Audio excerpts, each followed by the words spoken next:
Excuse the glare that will happen from time to time, and also angle lighting. I don't really do this professionally at all. Today, I want to talk to you about DDLG. My points for today are: what is DDLG? What is age regression? DDLG is not pedophilia or pedophilic, and why? DDLG is not incest or incestuous, and why? And DDLG does not sexualize children, and why? I'm also going to be mentioning a few anti-DDLG arguments in perspective. Number 1, what is DDLG? The acronym itself stands for Daddy Dominant Little Girl, and it's a power exchange dynamic stemming from BDSM.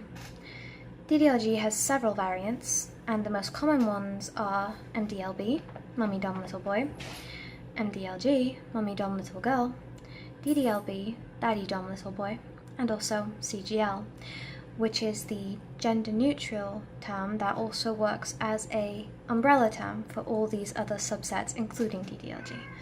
Caregiver Little, or CGL, is a relationship in which one person is the caregiver, or daddy, mummy, and the other is childlike. It is not a relationship between any actual parent or child, or any minor. This is a type of BDSM relationship that may or may not involve sex, but often involves play with childlike things, such as stuffed animals, bedtime stories, and spankings. The little part of the relationship is often called the little one. So, first off, what is BDSM? It's an umbrella term used for any relationship, sexual encounter, or dynamic that includes bondage, discipline, dominance, or submission. Bondage involves tying up or restraining your consenting partner, sexual or not. Discipline includes any activity in which one person trains another person to act or behave in a specific way, often enforcing rigid codes of conduct by inflicting punishment for failure to behave in the prescribed way. A dominant is a person who exercises control and has power and influence over their submissive partner. And a submissive is one who gives over their rights, their desires, and themselves to another as a gift, voluntarily, and is willing to obey their dominant partner. In BDSM, there must be open communication and consent at all times. Both the dominant and the submissive outline their needs and desires for an encounter, which we will call scenes. These work as terms and conditions of that scene, and if it develops further, their relationship. In order to prevent an abuse of consent, there are safe words in place. For example, orange. If the submissive or dominant say the word orange at any point in their scene, all BDSM activity ceases immediately. Rules and guidelines are decided by both parties and are specific to them, but there is a possibility of a scene that they engage in going too far, or either party experiencing a problem, which is why safe words are so very important. In cases of abuse, there is no communication, and sexual or painful situations are inflicted on either party, whether it be emotional or physical pain, without discussion, consent, or approval beforehand. Physical and emotional damage do exist on both sides. The difference is that in BDSM, any physical or emotional pain is caused for the consequential pleasure or enjoyment of one or both parties. And this is done in a safe, consensual way with all efforts to prevent permanent damage, unless permanent damage is sought, like scarring. BDSM does have inherent risks, but all participants are fully aware and agree to the risk of a certain event. To give an example, the traditional whip or flogger.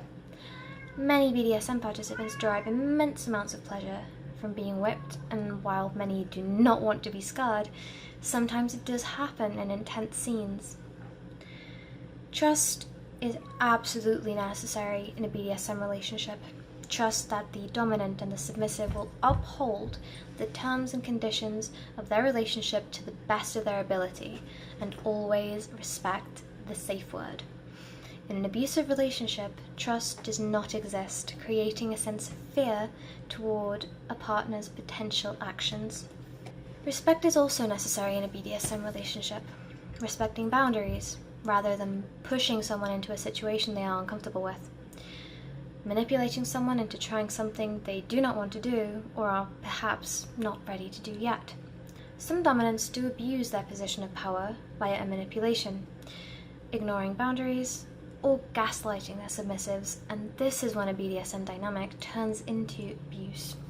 Because of the power that a dominant exerts in a BDSM relationship and the power that a submissive gives their dominant, these relationships are called power exchange dynamics. DDLG is a power exchange dynamic where the daddy dominant exerts a certain amount of control over the little girl.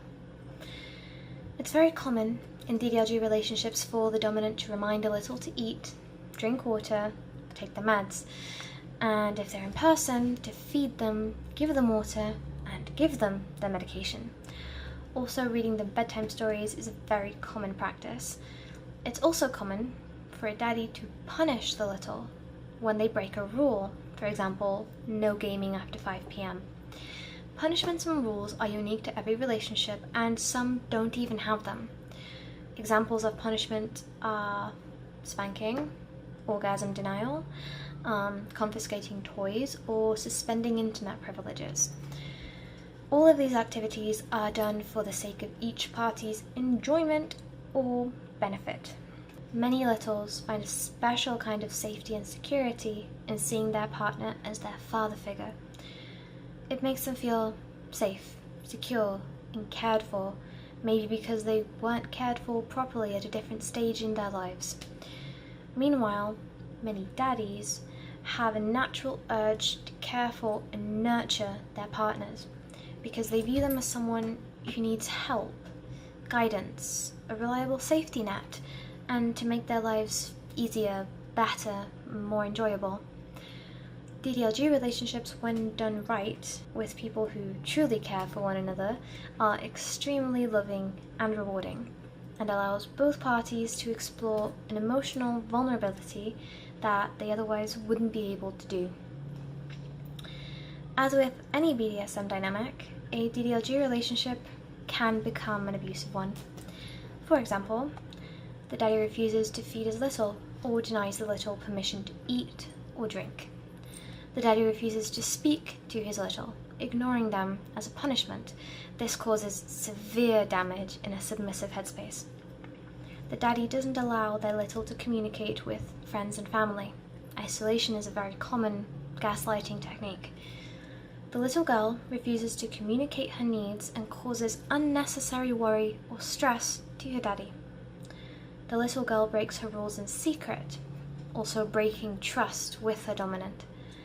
Either party begins to have additional relationships outside of the DDLG dynamic without consent. At this point, I'd like to clarify that these are the conditions a safe, consensual, and sane power exchange relationship needs to meet in order to be a part of the BDSM community. There are outliers that do not meet these terms, and we in the community reject, shun, and deem them abusive. They do not represent us. And you can compare this phenomenon to any other subgroup of people that claim to be part of a larger denomination, like the LGBTQ+ community. There are some that are part of the spectrum that are violent, irrational, and generally give the LGBTQ+ community a bad name. You can look at political parties. There are radical left-wing and right-wing members that the larger group does not accept as their own. Vegetarians. Many do not agree with PETA and their radical methods. You can't really stop these fringe groups, you can't control them. And unfortunately, people are going to judge your larger group based on their behavior. Please consider that the same thing happens in BDSM and specifically DDLG dynamics. Finally, the DDLG community is NMIK, which means no minors in kink, because DDLG is a part of BDSM and involves the practice of power exchange. No minor should ever be in a DDLG relationship or any CGL variant, as they cannot consent. And beyond that, it's also because their brains are not fully developed until the age of 21. So they lack the ability to make logical decisions in a serious BDSM environment. We do not support them at all, but they do interact with us, they lie about their age, and they do the same things that we adults do. But that does not make them a part of us. However, I do want to clarify that I believe it is not our jobs as adults on the internet to protect them. We live our lives and we express ourselves just like any other would do, but it is up to the parents of the minor involved to monitor their interactions online, to administer blocking systems to their devices, and also to keep them from seeing content that might harm them on a psychological level. So, to wrap up this section, DDLG is a consensual power exchange dynamic that varies according to each individual relationship, just like in non-BDSM.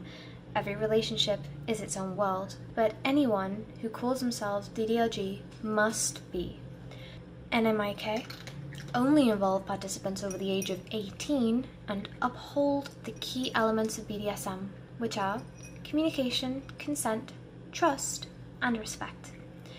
And as a final point, I want to add that DDLG is a kink that must be practiced in private. You do not expose people who have not consented to being a part of it. But I won't address this topic any further right now, as it's a much broader topic. Now let's talk about age regression.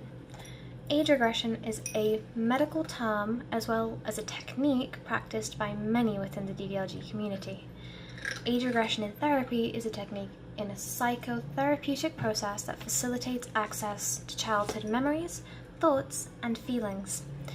Age regression includes hypnotherapy, a process where patients move their focus to memories of an earlier stage of life in order to explore these memories or get in touch with some difficult to access aspects of their personality. Age regression is done in our community to recapture a time that was missed, maybe due to trauma. The trauma that prevented them from fully enjoying that young, childish, carefree spirit. It is an opportunity to forget about the reality of their world or the world around them for a moment and allow for everything to be taken care of for them. Personally, I'm a person that has experienced a lot of trauma from a young age. I was bullied. I experienced several different instances of sexual and physical assault between the ages of 7 and 22. And I had many other hardships to deal with within my family and life in general. So I feel like I was never really given the chance to be a child. I was always burdened with responsibility and pain. So for me, age regression is a form of escape, relaxation, and one of the only ways for me to be truly vulnerable with my partner. It allows me to open up in a way that I thought had been ruined for me. Moving on, age regression is considered non-sexual, not a part of kink, therapeutic, cute and fun, and a safe space for emotional vulnerability. Now, in this section, I also want to talk about little space. Little space is the headspace where we connect with our childish, light-hearted side. We colour drawings, or play with toys, cuddle with stuffed animals, dance to silly songs, and many littles like to use other gear like pacifiers or diapers. To be clear, ABDL, adult baby diaper lovers, and DDLG are not the same thing, but they do sometimes go hand in hand. I will be addressing this a little later. Age regressors and DDLG littles both share the same terminology, little space. But for age regressors, it is strictly non-sexual, while for DDLG littles, it can sometimes be sexual. I know this seems complicated, because it is, so I'll share my experience. Sometimes I'll be sad and cuddled up in a blanket, hugging a stuffed animal, and I'll have regressed to a younger version of myself. In this scenario, I want to cuddle, and I don't want to be touched sexually, and my daddy understands that, and the implication of this headspace.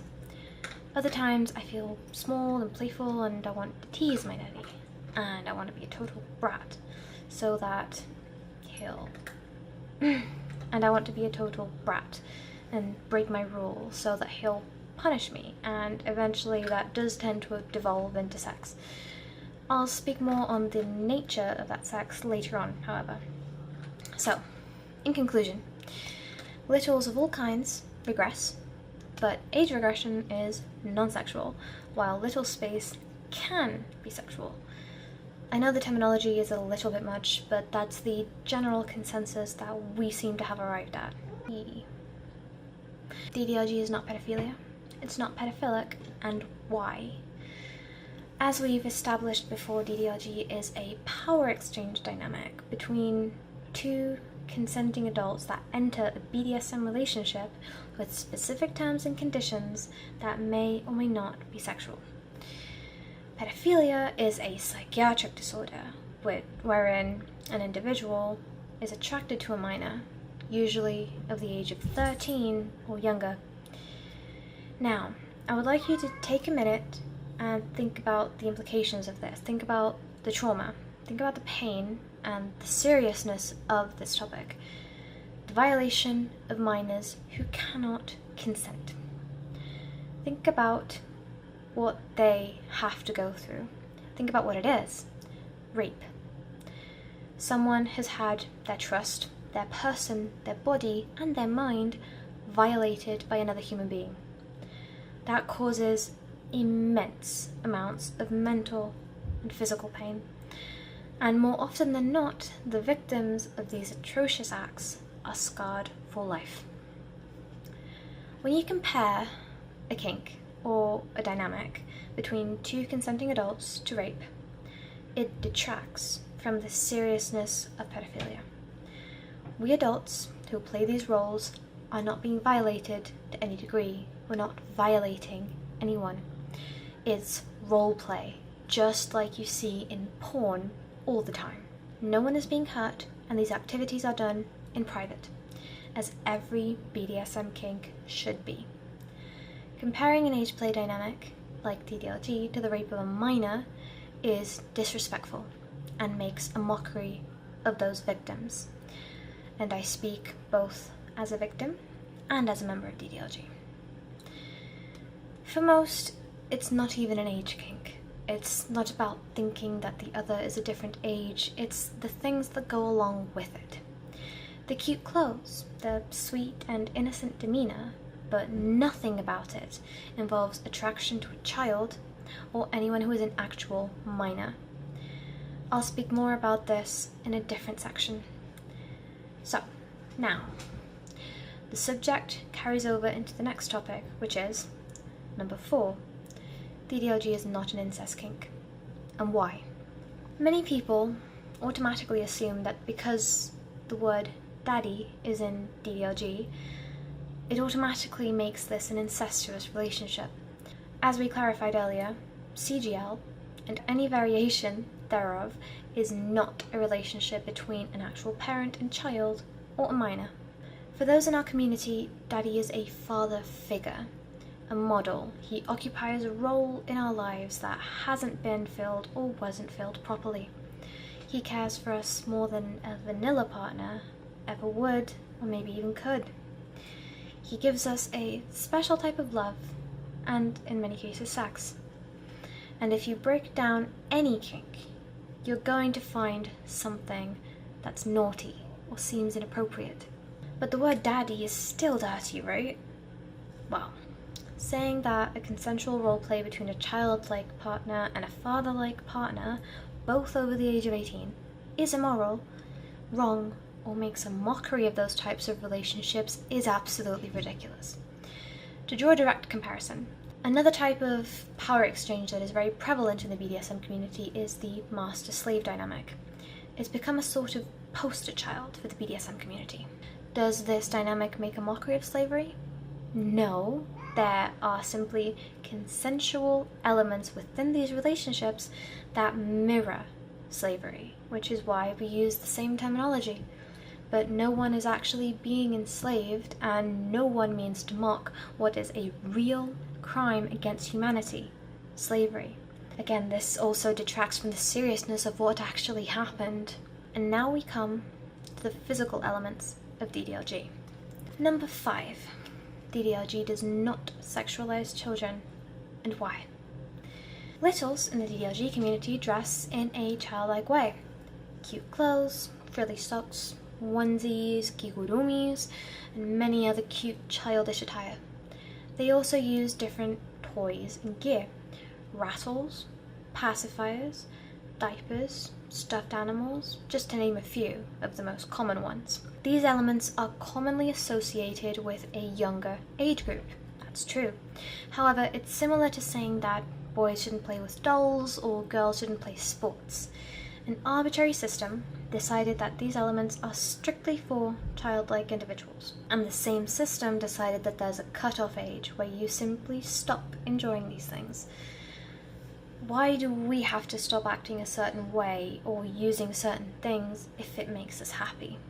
In reality, most adults are depressed and angry at the world, and when they think about their childhood, they recall it as happier days. Age regressors and littles both want to reconnect with that happiness, the tranquility, the simplicity.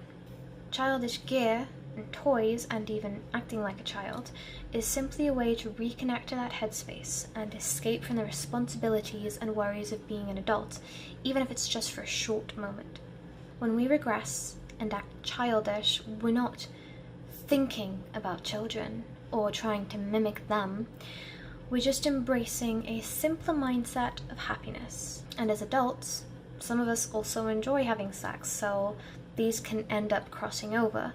But at no point are we trying to act out or imitate sexual encounters with an actual minor.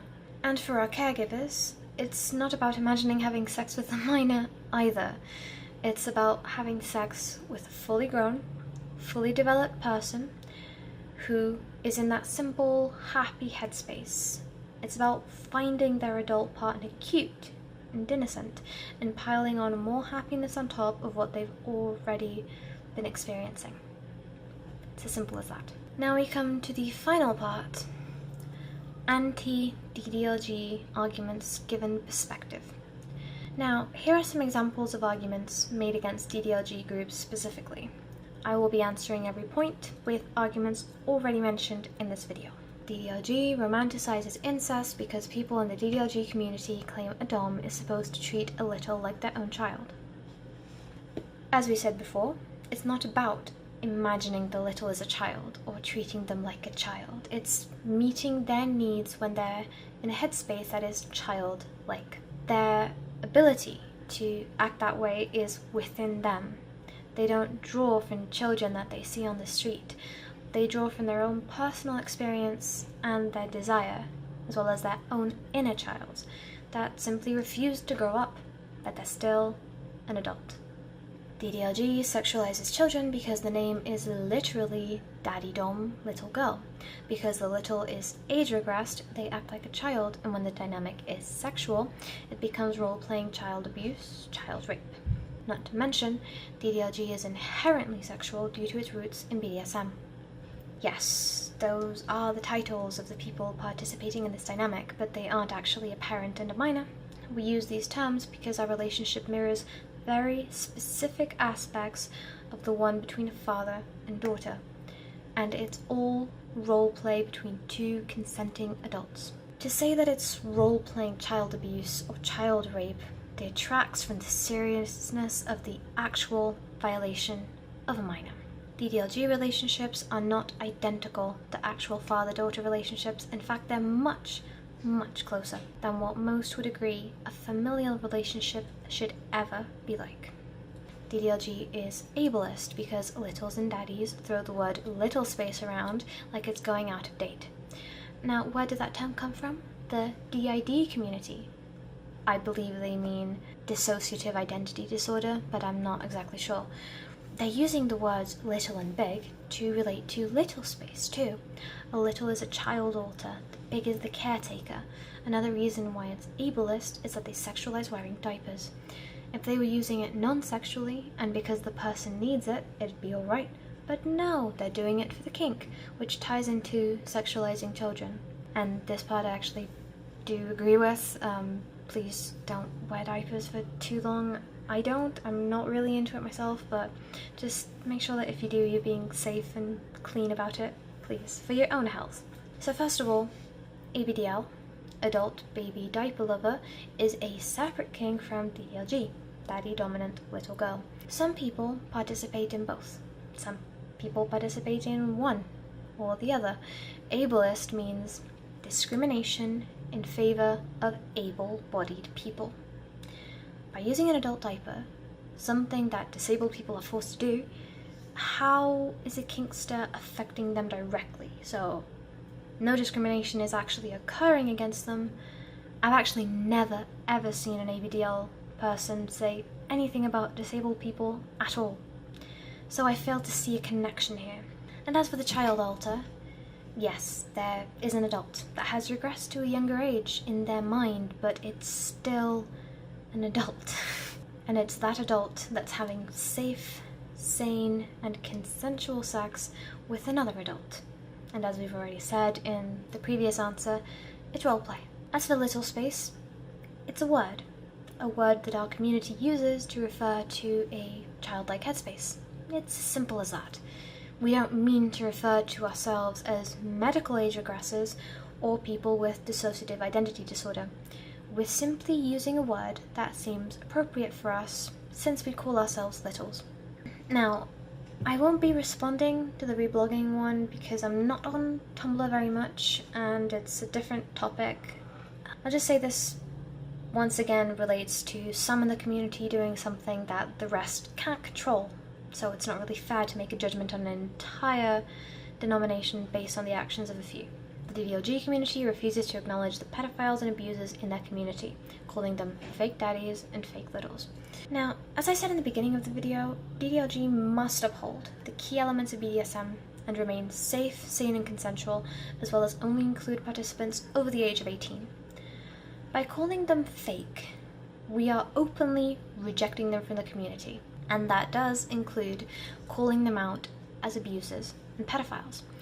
We're making it clear that we do not condone or support their actions to any degree, just as a religious shooter would not be accepted as a member of that specific church. That's all I have to say for the arguments against DDLG at this time.